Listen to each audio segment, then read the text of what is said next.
Yo, yo, yo, what's up, everybody? It's your boy Isaac, And this is your boy Bryce. and we are brothers on tennis. And folks, we have got an interview for you, and we are excited about it. Bryce, I know you and I have talked about this gentleman for a while, and we have wanted him on the show for a while. So the fact that we are able to get him on and talk to him is really a great thing. So I will pass it to you to do a little intro, and then we will get into it, brother. Absolutely. And I'll just start with what you said. One of the beautiful things about being a part of Brothers on Tennis is that we've had the opportunity to meet a lot of our tennis heroes, people we follow in the game, interact with them. And occasionally Isaac and I will sit around and we'll say, hey, we want such and such on the show. Let's try to get such and such. We may not have an avenue to them or whatever. And I think it was about 2 years ago when we were developing our relationship with Sven Gronefeld. Yep. And I mentioned to Isaac, I said, you know who I want to get on the show? I want to get Craig Boynton on the show. Yeah, the coach with the beard, Mr. Cool, right? And, we really didn't have, a direct connection to Craig, or as he's known to some people as CB. And when we were at Indian Wells this year, we were with one of our friends who is a mutual friend of Craig. And we're just talking about the state of American tennis. And Craig's name came up. And I mentioned to our friend, I said, he's on my bucket list to get on the show. And he said, Craig, that's my boy. and I'm like, okay, what does your boy mean? And he said, oh, he'll do the show. And I think it was later that night, we received a text message from our friend, and Craig was on there, and here we go. So for those of you who don't know who we're talking about, Craig Boynton, if you followed anything with American tennis over the last, 30 years, you know this guy. If you know Jim Courier, if you know Mardy Fish, if you know John Isner, Sam Querrey, Stevie Johnson, Jack Sock, Donald Young, I'm sure I'm missing a bunch of people, but that's American men's tennis, right? So Craig, thank you so much for taking time for being here, but let me formally welcome you to Brothers on Tennis. Thank you, guys. Thank you for having me. And what an introduction. My goodness.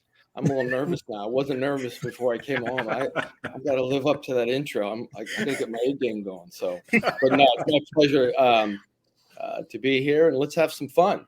That's right. Let's have some fun, Craig. Well, Craig, start us out with just your overall background. I mean, we know that you are the coach of coaches, but talk about just tennis in general. How were you introduced to the sport? Give us your background as far as how did tennis become a major part of your life? I grew up playing tennis. My family played tennis, and so they would drag me along when I was young. I actually was introduced to tennis, believe it or not, ironically, when we lived in Maine. And court time back then was very expensive, so I would come on the last 5 or 10 minutes and hit around. And then when I was about 10, we moved to Florida, and it was all year round, every day. And I was a court rat, man. I loved it. I was from morning to night. I was there, and it was a lot different back when I was a junior. We played sets, and we just played and played and played and played. I loved it. I played in college, then graduated, play a little bit on the tour, not at the level where I'm coaching, but was more of a futures and challenger and qualifying of tour events kind of guy. And so that was kind of how I evolved in my tennis life.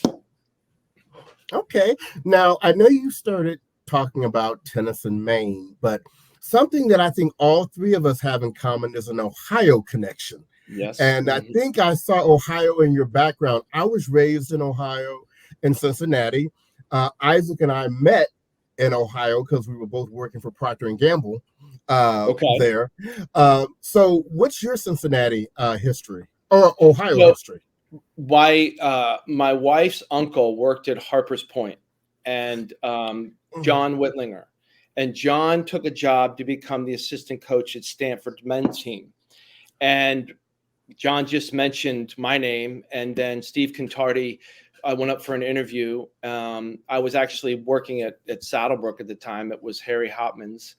And I took the job. I took his position as a club pro.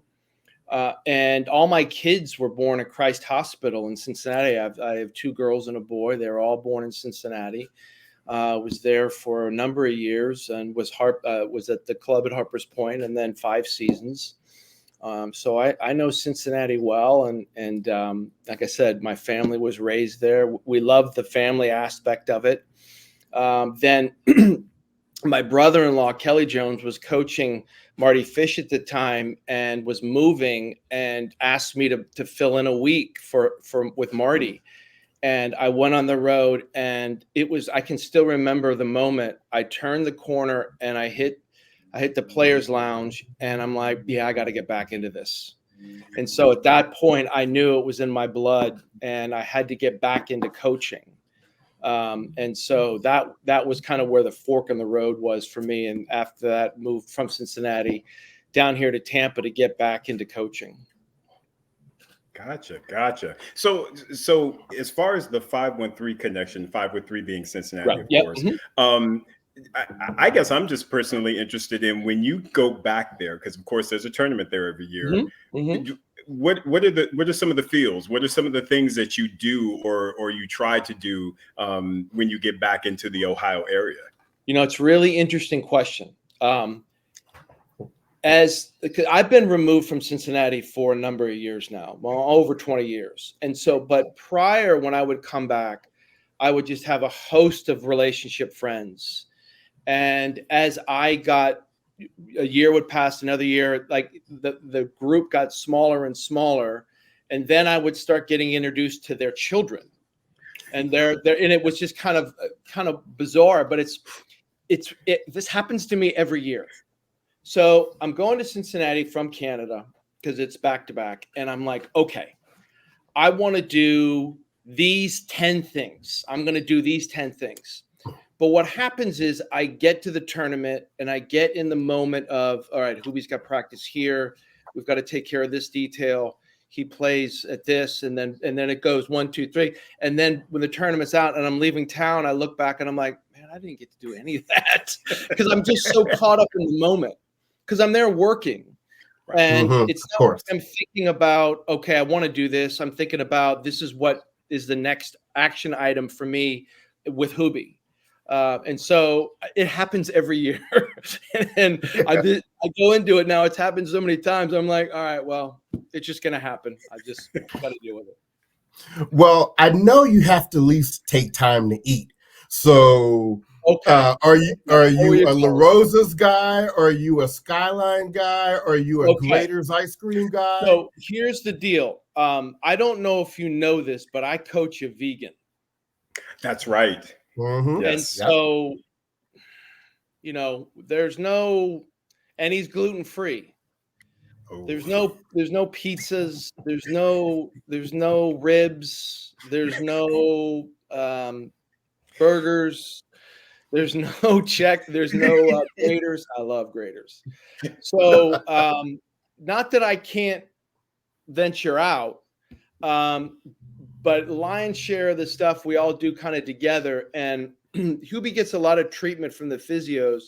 And so he's, we order in a lot. And, we're team bonding and going over game plans and whatnot. And so we find the best vegan spots in every city. So when it comes to that, no, I'm not going and getting barbecue ribs. And it's not happening with a vegan. We'll have to slide you some on the grounds. That. I would appreciate that.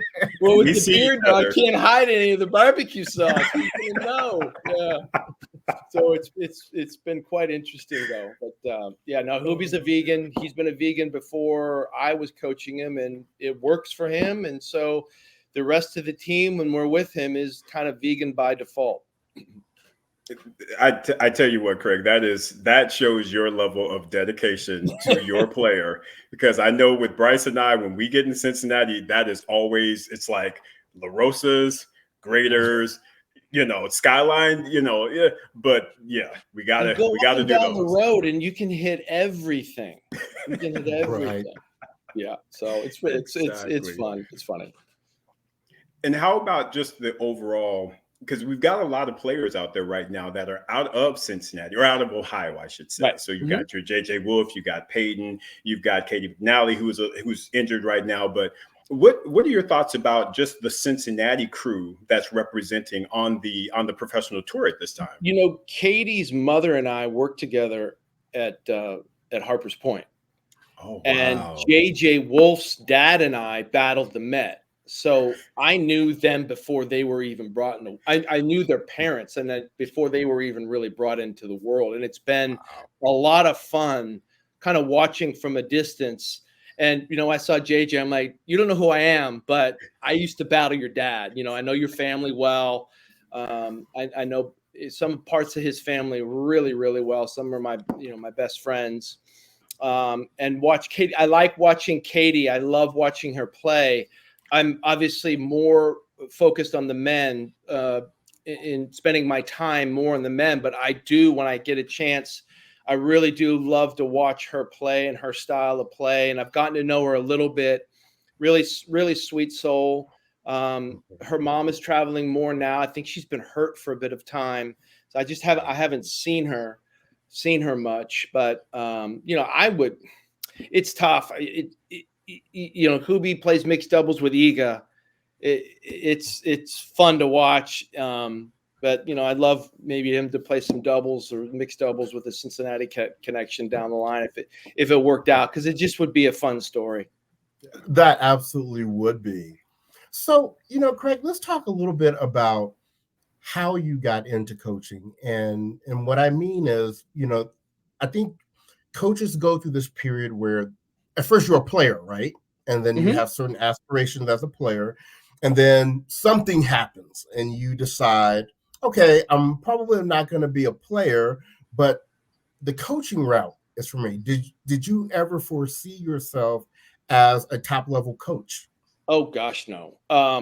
So back when I talked about before, when I was growing up, it was, you just played. There was no lessons.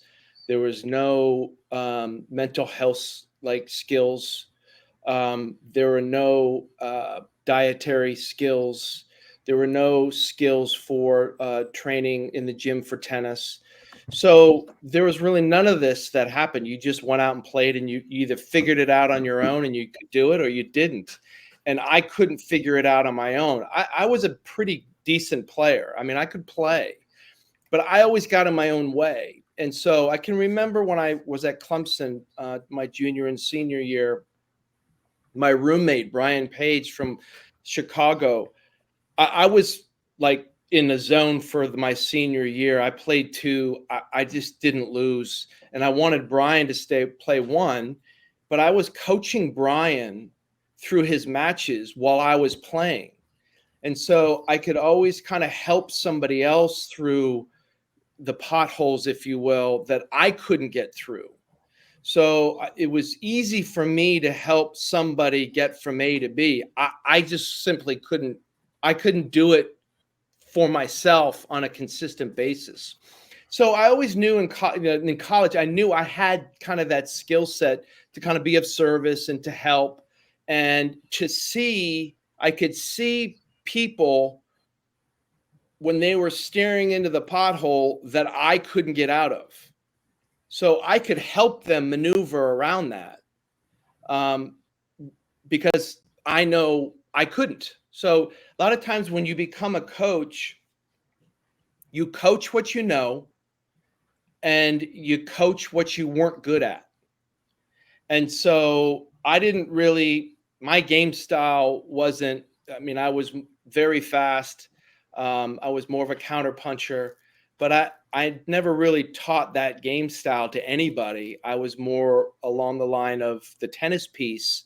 We'll figure that what's best for you, but the mental side of it and how to compete and how to get off bad moments, because I couldn't do that well. I knew how to do that and give people advice to do that well. So it kind of, the tennis and that piece kind of blended together. And honestly, there was no master plan for me. It was just kind of one adventure bled into another one, and then really kind of the big thing is when I stopped playing and I moved back. Well, I was always in Tampa. I started working up at Saddlebrook at Harry Hopman's, and I could still play. And I can remember towards the end of my career, there was this 13-year-old girl that they're like, okay, you want to come up and train for free? You're going to hit with her. And I'm like, I don't care. Does she hit the ball well? Like, I didn't care. Yeah, Jennifer Capriati. And so we would be, and I get on the court, and because I knew I was starting to wind down, and I'm like, Jennifer, being of service, what do you need? What do you want? Like, and I was like, this is a great hit for me. She hit the ball great at 13. And so the powers that be like that. And then I was hired, and I always knew Courier, but when he came in town, I would hit with him. I got to have a very good relationship with Sampras. I hit with him when he was in town. And so I was really blessed to be able to be on the court doing the hitting and listening to these high-level coaches and how they communicated, how they maneuvered around issues, how they manage everyone's game. And I just was all ears. And so I was really fortunate, looking back on it, to be able to get that base. And then from that, you look at the coaching trees in other sports, say the NFL, Parcells has his coaching trees and all these guys that go down, they're great coaches. Well, they take a little bit of Bill and they put a little bit of themselves in it. And then their assistant coaches take both of that and they put a little stuff. So, that's kind of what I tried to do. And I still try to do that a lot, talking to the pros on the tour now. I'm always asking questions and how they see things and how they're fixing issues and whatnot. So, it's been kind of a journey by, I wouldn't say mistake, but it wasn't part of this master plan where, in my late 50s, I'm going to be coaching a top 10 player with a big gray beard. It wasn't anything like that at all. It's just kind of one day into the next type thing, a little journey, if you will. Well, you left the door open, so I got to walk in. Okay. Come on. Talk to us about the beard, because, one of the things that I liked about you, Craig, and it had nothing to even do with your coaching. Seeing you on the sidelines, you always seemed so calm, so in control. And I was like, I like this guy. I mean, I didn't always even like who you was coaching, but, I was like, this guy he's just so together. And then you started to grow the beard, and it almost became like an image thing. You became known as, when I would even try to describe you to people, I would say, Craig, the guy with the beard, the coach with the beard. And I'm like, oh yeah, I know him. So the beard started in 2017. So Tim Smichek and I, who retired about 5 years ago, is from Wisconsin. And before I lived in Maine, I lived in Chicago. And I don't get fanatical about any team but my Cubs. Okay. And so obviously, him being from Milwaukee, we would have this friendly wager every year. And we had it a few years where the loser would have to grow out the growth for 2 weeks and then shave it and do the mustache for, X amount of time. So I had lost, and I went to the 2 weeks, and then, the Kurt Russell and the Hateful Eight, do you remember that one? He had this thing way out here. And so I was like, all right, I'm going to grow that, and then I'm just going to shave and just have this stupid mustache, right? So the time comes, I'm in Newport, and I go in to get the barber. He doesn't speak any English, but I'm like, no, here. And then he shaves and just leaves the small mustache here.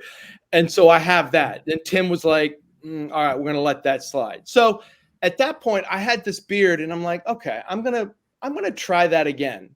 So I got it again. And then my daughter got engaged, and she's like, Dad, please shave the beard for the engagement pictures. So right before the Open, a couple years, I shaved the beard, and it was funny because I was standing right in the lobby in Arthur Ashe Stadium, and I would see players come right, and I would just be looking at them, and they glance at me, and then they take 3 steps and turn around because they didn't recognize me without the beard. So that was kind of fun.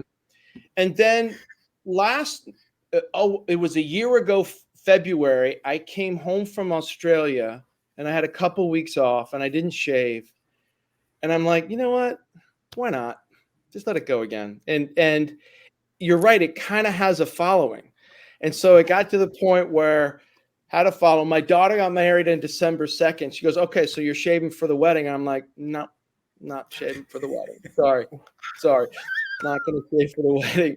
And so she's like, okay, all right. And I said, look, you can pick out whatever you want me to wear, but I'm not going to shave. So she picked out a tuxedo and picked out a bow tie. And I came out and she started laughing because she couldn't see the bow tie because of the beard. So I was going to save me a few bucks. And so it's just kind of fun. It's a fun thing. Like you said, I'm more recognizable with it. You said that, I seem calm. I'm like this on a changeover. You cannot hear what I'm saying. But I got to tell you, this is a stress reliever. This might not look like, but this just calms me down. It gets my heart rate lower. I'm getting in there like this. And so it's just a kind of a fun thing. I don't know how long I'm going to keep it going, but it's here today. It's so funny that you say that, Craig, because I do see you at certain changeovers just kind of doing this. And I don't know I do it. I don't know I do it. But the time when I've shaved my beard before and I go to do that and I touch my skin, it's like sandpaper. It's like, oh, that's not relaxing. That's not okay, and I got a question though. Okay, so you talked about your daughter. Now we all know you got to get the check mark from the wife. What did the wife have to say about this whole journey of yours with the beard? So the first time that I heard it daily. The second time I had it, she's like, okay, but just groom it. Well, I was grooming it last time, but okay. And now the third time, she's just like, hey man, it is what it is. So it's just a war of attrition. And generally I'll get there, but it's just I got to wear them down. Just wear them down, Craig. Just wear them down. Yeah. That is awesome. So let's move back into the tennis. And like I said in the intro, you have literally coached a who's list of American men's tennis over the last 30 years. One of the questions we had is there's a lot of different styles there, a lot of different personalities. How do you adjust your coaching style to the different personalities and the different game types that you've coached? Because it seems like you've been successful with all of them. Well, it's about the player. It's not really about me. I'm just trying to help to be of service to them and get them from whatever goal they want to be. So it's really kind of two things. One, their tennis skills, when they're playing the point, where is the best place for them to be successful based upon their skill set. And the next one is how they compete and how they learn, how they take information. Is it more indirect? And that's more psychology. And the psychological tools to help them to get through the information, to help them become and maximize their skills. And I know, Craig, I guess speaking a little bit more about that, with a lot of the players that you've had, they have a lot of, I guess I would say, differences. So sure. You say you have someone like an Isner who is extremely tall, big serve, big forehand. You've had someone like a Courier who is, just, everywhere. And how do you adapt your coaching style with the differences or the different, I guess, positives and opportunity areas for each of the players that you've coached? Well, first, when I was with Jim, that was Jose's platform. I just followed kind of what Jose did. Jose laid everything out, and I just, again, I had that base to learn from that. But, probably the 3 best training weeks I've ever had in my life as a coach is when I first started working with John. So I had the benefit of getting to know John for a year and a half or 2 years before I stepped on court with him.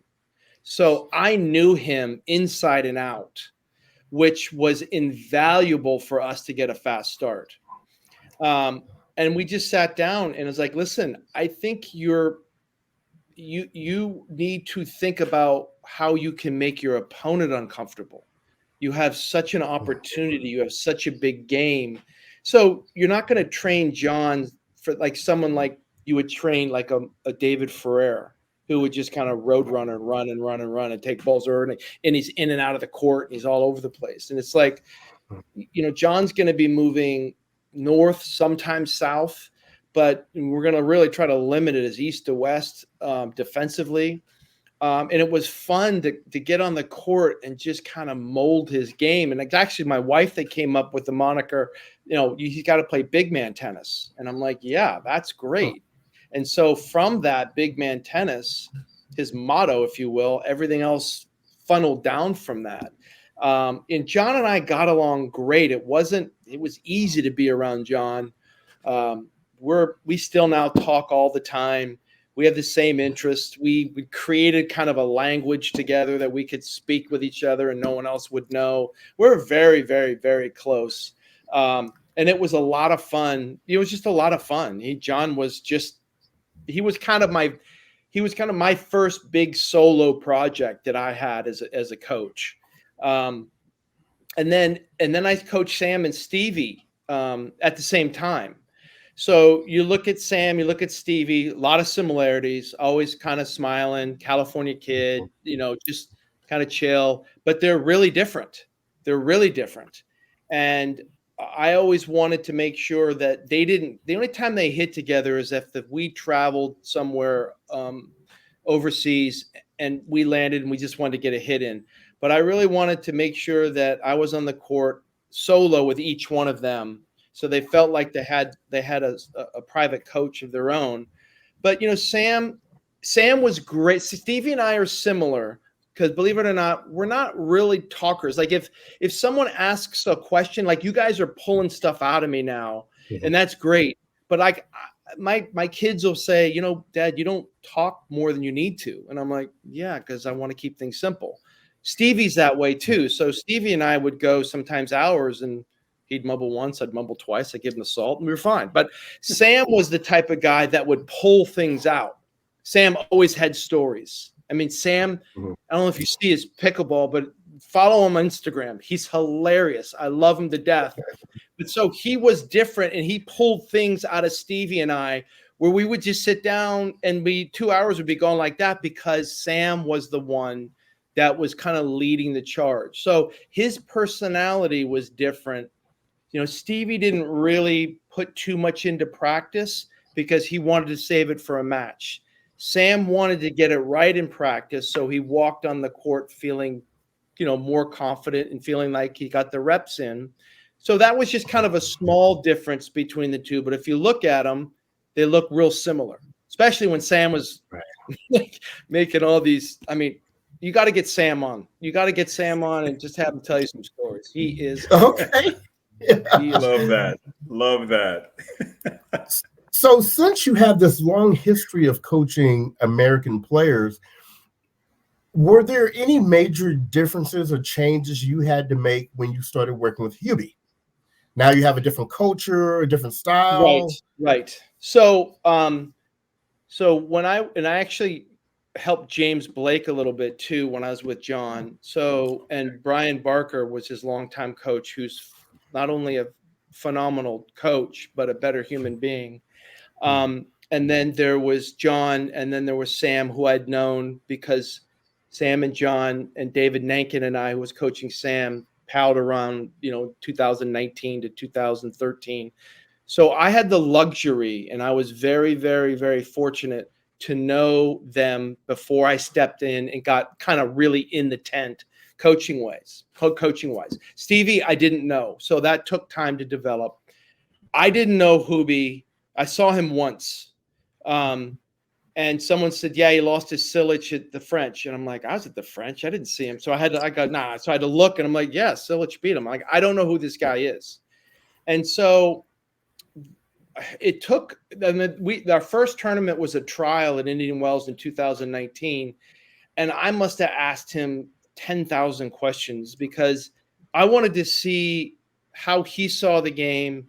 I wanted to see hear his thoughts on his game and how he competed. And it took me a long time to kind of get to know him, and also the Polish culture, and also who were his influences growing up.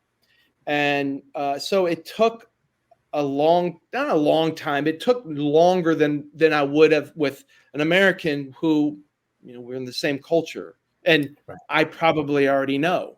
I mean, I know all the guys, all the American guys. And then it was, okay, how do we do this, that I live in the US and you live in Europe? So there were some challenges that we got through, but Hubie was committed and I was committed. And I really saw in the first 6 months where the potential. He loved to work. I'll give you a quick story if you have time about Hubie. Okay, yeah, we do. Yes. I started with him in 19 in Indian Wells, and then I can remember my daughter graduated. I flew back.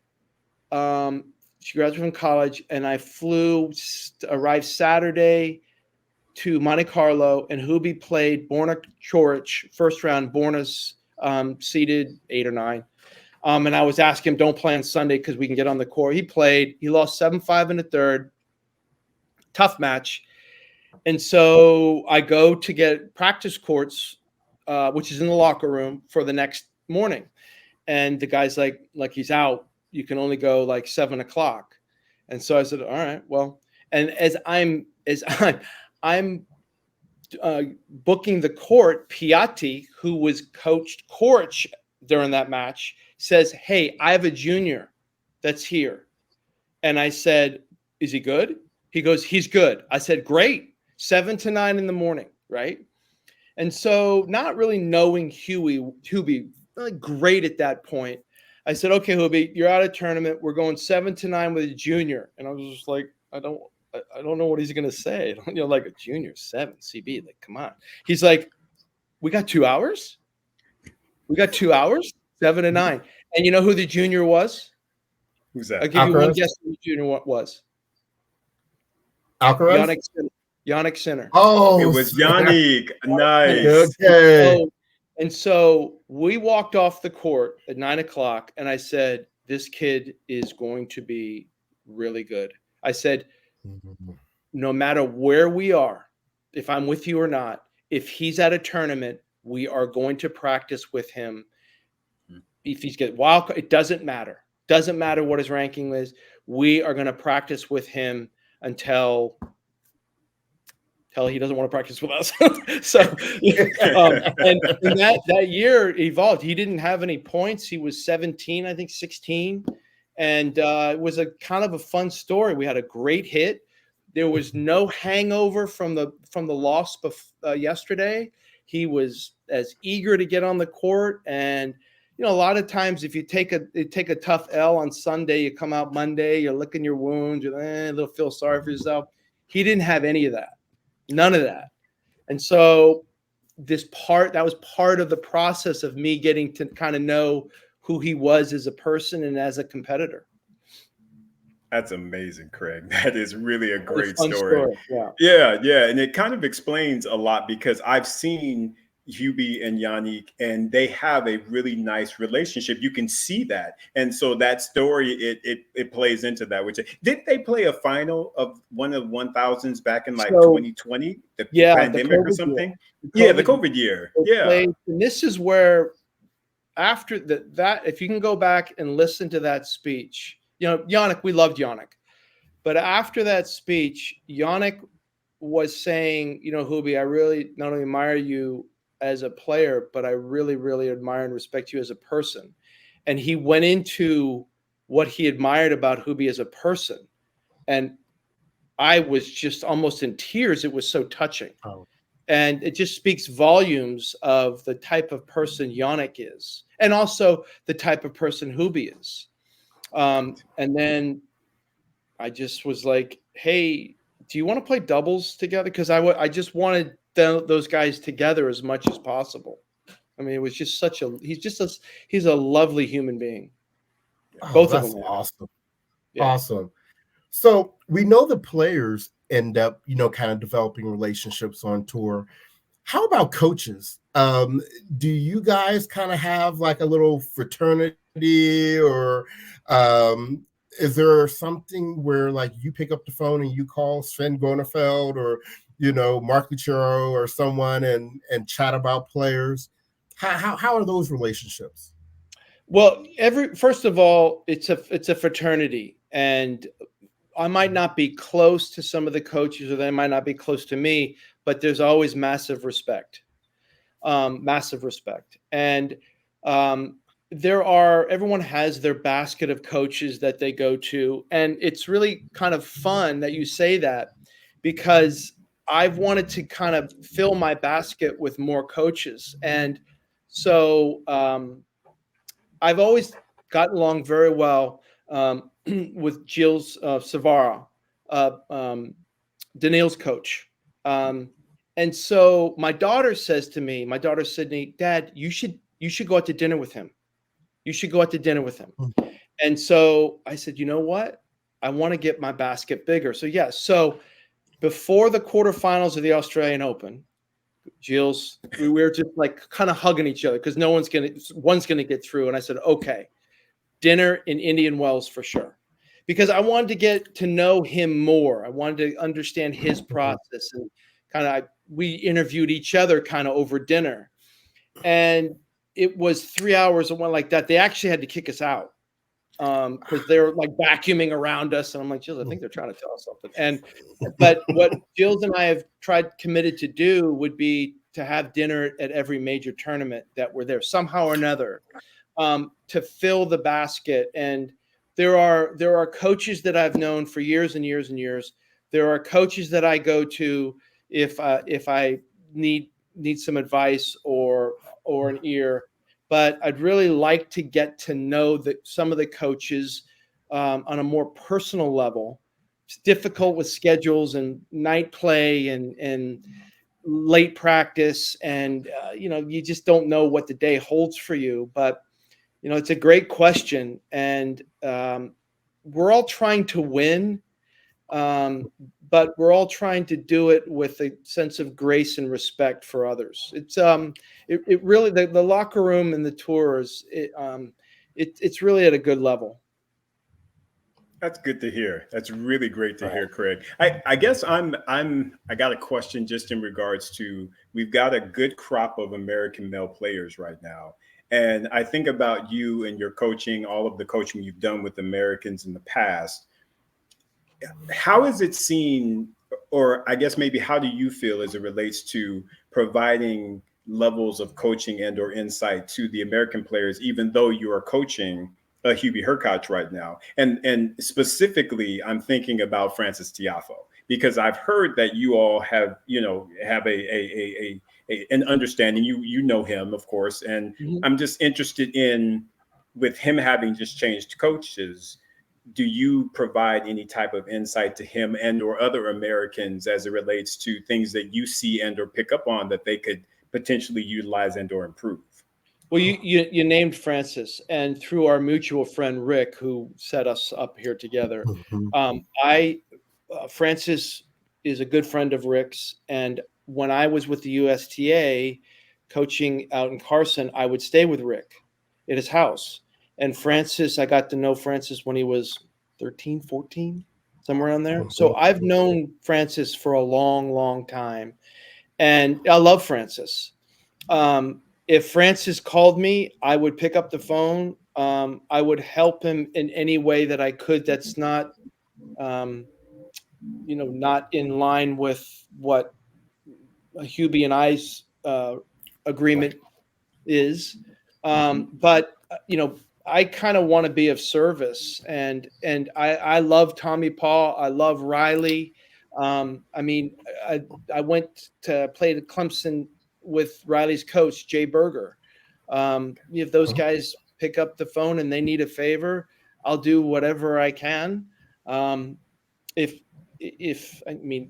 Tommy's great with Brad Stein. There's none of that. But like if Brad pick up the phone, Brad and I were kind of he left Jim to go coach someone else. And then I kind of slotted into that spot. So I've known Brad for a million years. And so, if any of these guys wanted some advice, if anything that I could do to help, of course I would do it. I really admire these guys, and the rising tide lifts all boats. And if these guys go and play Hubie, I don't want them to play poorly. I want a good match. I want Hubie to have to play well and execute the things that we work on in order to get through and win, because that's what we're supposed to do. We're supposed to maximize gifts, if you will. But no, whenever I see Francis, it's a big hug. This team, we go back when he was being coached by Robbie Ginepri, who was one of my dearest friends. And we had houses. Sam had a house right across the way from Francis at Wimbledon. And they were over at our house all the time, and I was over at their house all the time. And that's, it's you're going to look back on your deathbed and go, what friends do I have? What that I cultivated, not how many wins I have. So, that's just kind of right. But very I want to win. Don't let down. I want to win. But I want to do it the right way. Absolutely. So since we're talking about, the American players right now, this is a question. I think this was the conversation that we were having with Rick when your name came up. We were talking about the state of American men's tennis right now. And yes, it's great. We have a number of men in the top 50, and that's awesome. Our question from a Brothers on Tennis perspective is, what players out there have the potential of potentially being number one, top 5? We have allotted that, kind of right below the top 10. But from your perspective, who are some of the players that we should be looking at in terms of they have an opportunity to eventually challenge your Alcarazes and Sinners and Medvedevs on the biggest stages? Well, that's a great question. And you have to dissect that question first and say, okay, to make the top 5, what does that look like? To make 3, what does that look like? To make 1, what does that look like? And then the first thing you say is, okay, you look at the tennis piece. What are the assets? What are the liabilities? Okay, you look at that and you break that down. You guys have eyes, you can see. You probably tell me just as well because you study tennis.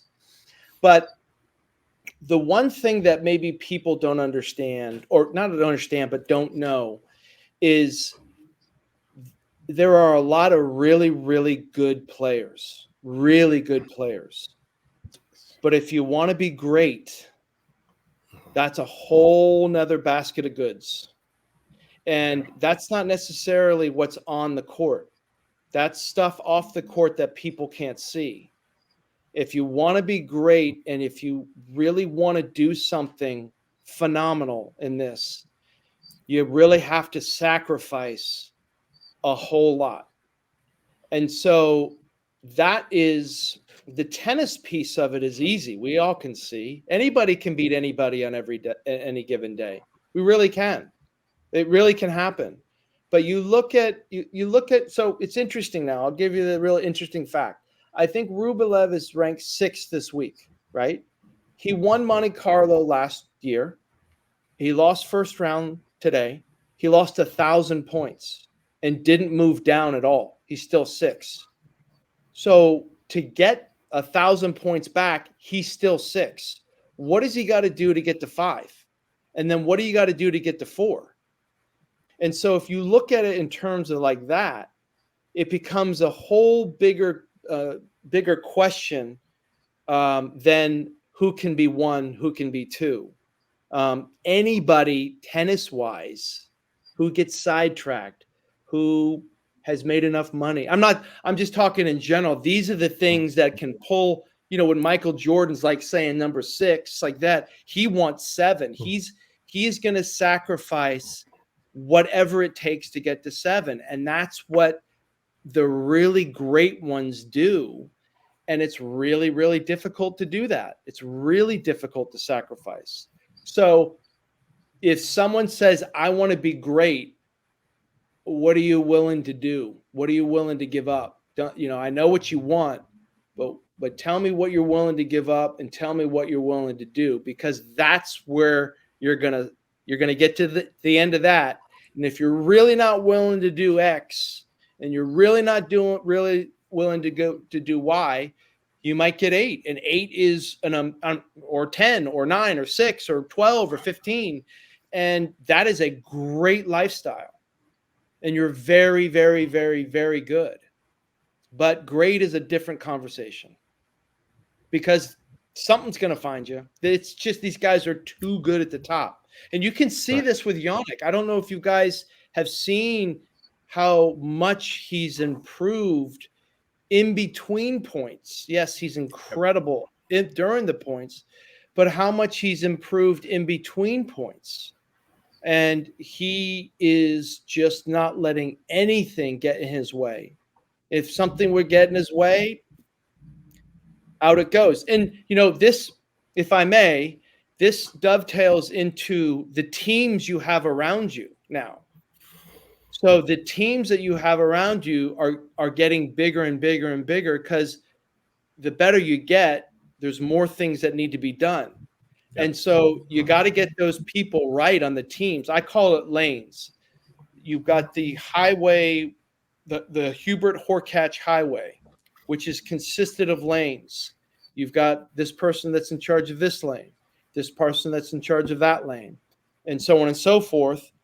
I kind of oversee, the tennis lane, and also making sure everything is, moving smoothly, that people aren't getting into other people's lanes, because that's another thing that could be detrimental and us lose time. So you got to get that piece right. And there's just a lot of moving pieces to it to be great. So does that answer the question a little bit or not? Or no, it's an excellent answer. No, it's an excellent answer. But what it also brings up to me is, do you have to think about, does every player even really want to be great? Well, if you don't want to be great, I mean, are they interested in? If you don't want to be great, you're probably not going to be great. So, the great conversation is, I don't know. I don't know who wants to be great. I don't know who. I can't answer that. Right. Unless you sit down with someone and you really have honest conversations, as I would hope some people would. And I guess what I mean by that is, I think we as fans, sometimes we want more for the player than the player may even want for themselves. And sometimes it happens in coaching. Sometimes the coaches want it more than the players. Sure. Oh, that's right. Sure. Because you got to be on the same page.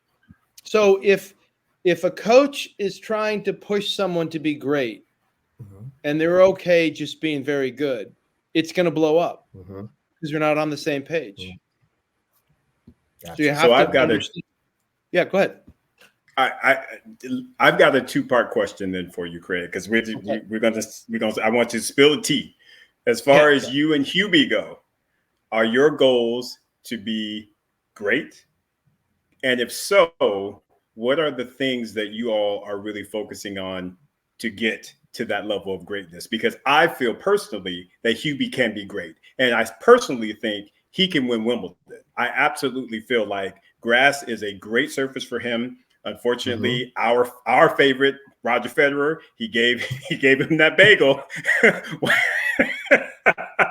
So Hubie can play on some grass. So I would like to hear from you. what is that level for you at Hubie, and what are those things that you're trying to do potentially to get there? So he wants to be one in the world. He wants to be great. Okay. And so now it's just like when you're constructing a business, you have assets and liabilities.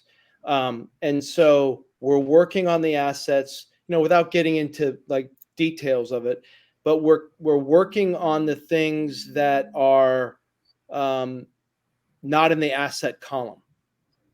The things that, because, matches dictate what will be work. And it's a whole scope of things.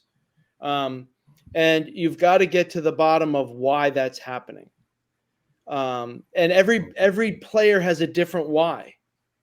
Every player has a different why. It's happening in the positive or the negative. And so you just get to work. And Hubie and I gotta tell you, we have the most wonderful relationship. We are so honest. I am so honest with him and open. And we've gotten to the point now where he can finish exactly what I see. He can finish my sentences. So we're in lockstep with what's going on.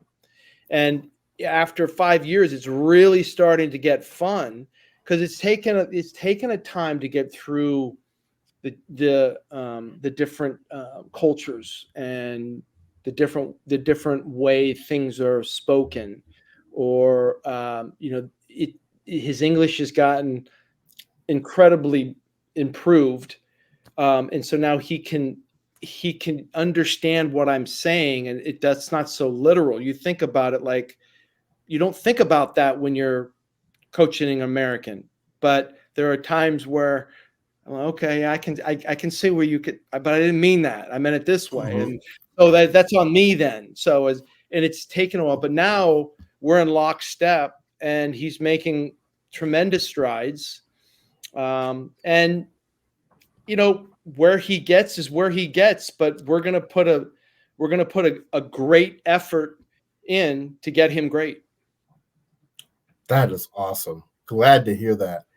Now, Craig, unfortunately, we're coming to the end of this, and you have absolutely delivered on what we thought that this was going to be. Well, that intro, tell you.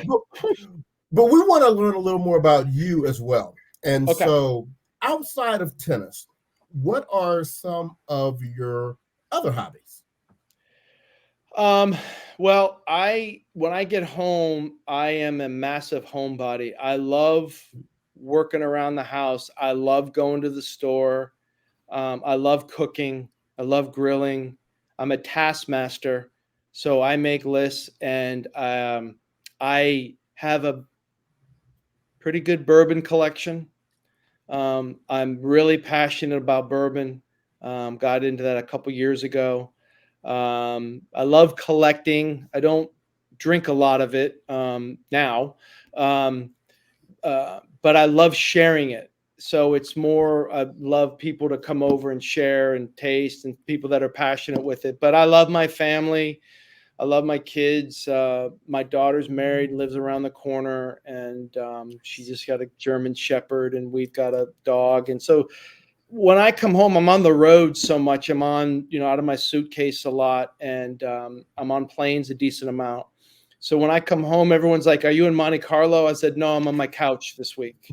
My couch is where I'm on, and my couch loves me, and I love my couch." So I really cherish my time at home when I'm home, because again, with Hubie, I travel bigger blocks than I ever would when I coach like John, because John lived in Tampa. So I'm on the road from Madrid all the way through Wimbledon this year, which is like 12 or 13 weeks. And so when I'm home, I really want to be invested at home and present at home, and just clean the house, go to the grocery store, cook, clean, just whatever on the list. That is so, awesome. Craig, what you're saying is you're normal. I hope so.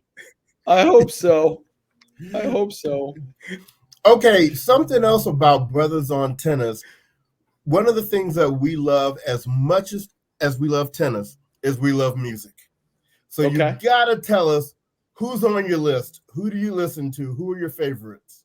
Oh, wow. So one of the things is that when I get in the car, I have my daughter plays her list, and I have my wife plays her list because I want to hear what they're into. My wife really is into country. My other daughter, Skylar's into country. Sydney, she's just into what's good at the time. And to be honest, I just enjoy watching them enjoy their music. When I get in the car, I just kind of flip on the radio and whatever's there is there. I'm not really, I'm into other people's music kind of right now at the time. There's really nothing that is grabbing me. I'm trying to get into some old TV shows that when I like Elementary, something old shows like that, and just finish some when I go on these long trips. So I'd rather watch a show than right now than do the music thing. Isaac, any questions from you? Oh, I will tell you though. I will tell you, I saw Billy Joel during Wimbledon last year. Oh, okay. Oh, wow. I mean, yeah. And Def Leppard, they did that.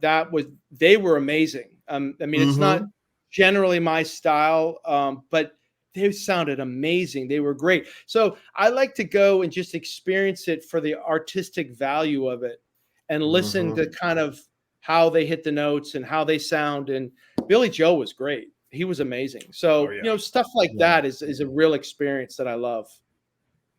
Oh yeah. Billy Joel is one of the favorites. I do have to ask you, Craig, about the bourbon. Have you been to Lexington, Kentucky, and have you gone to any tours as far as the bourbon tours there? When I land in Cincy, they have like on part of the terminal, that's the trail, and they go in and they see it. I'm so close when I'm at Cincinnati. I'm so close, but we've got to come back and get ready for the U.S. Open. So when Cincinnati is over, the second it's over, we're back to Tampa to get on the practice court because we don't necessarily like getting to New York too early. And I'm just like, I don't have time. So one of these days, and my other friends are going and sending me pictures and oh my goodness, one of the coaches went to Old Forester and picked up a bottle for me, and it's on my bar. But no, I haven't been able to yet. Okay, but I plan. You've got to do that. You've got to do that because I've been on a bourbon tour in Lexington, Kentucky. It was phenomenal. Good stuff. Oh, that's amazing. That's amazing. Amazing. So, Craig, before we end here, is there anything that you'd like to share to our audience that maybe they don't know, or maybe you'd like to share about you, Hubie, anything? Oh, wow. Gosh, anything that I want to share? I think I pretty much. I thought I covered everything. Hubie doesn't like the beard. I don't know if that's. Oh, he doesn't. Oh no, he can't stand it. What? No, he can't stand it. Do you know why? Well, look at it. It's awful. I mean, it doesn't look. I mean, you don't do this to get like, oh my God, you really look handsome. He's got to look over in a stressful situation and see Santa Claus's older, fatter brother. And during the match, the reason why I'm so calm is because he's going to come over there and just shave it off mid-match. So, that's always kind of a fun thing. So, so he doesn't care for it, and I mean, that's kind of maybe the reason why I keep it on a little bit longer. I have one up on him. So, but one of the things, Hubie, I think I've said this before. Hubie is an incredible athlete, an amazing athlete. Like, yes. I can't beat him in anything. And so ping pong, I used to kill him in golf. Now he's like, yeah, I didn't hit it well. I shot a 79, might have been an 82. What? Yeah, no. we picked up golf during COVID here because he came to Mhm. Saddlebrook, and he'd never played before. I introduced him to golf, and he picked it up like this. And obviously, about him driving cars and how much he loves F1. And so I stopped doing anything competitive with him a couple of years ago because he would just beat the pants off me, and then I'd never hear it, and then I would just have to take it. And it wasn't a good plan for me. So it just wasn't great. No. Well, Craig, once again, Awesome. You absolutely did not disappoint. We are so thankful that you've come on. This has been easily one of our most enjoyable interviews ever. We look forward to meeting you in person one day at one of the tournaments. Great. And catch up with you. But thank you so much for coming on, and good luck to you and Hubie for the rest of the season. Thank you, guys. I really appreciate you reaching out, and I appreciate your time. This has been a blast. Absolutely. So on behalf of the podcast, this has been your boy Bryce. And this is your boy Isaac. And we are Brothers on Tennis. Thanks, Craig. Everyone be well. Thank you, guys.